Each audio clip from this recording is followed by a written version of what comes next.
So the first thing that really, for me, when I was really planning starting my own brokerage was the fact that, all right, I gotta almost kind of, make a mind shift or paradigm shift from being in production and start attraction side of the business. In other words, attracting agents to join my organization.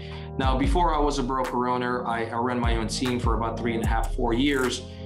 And even though the recruiting was important, it was not important enough. It was more about really production. It was more about lead generation. It was making sure that the agents are being developed. The recruiting was almost kind of like haphazardly done here and there, where we recruit a couple of agents.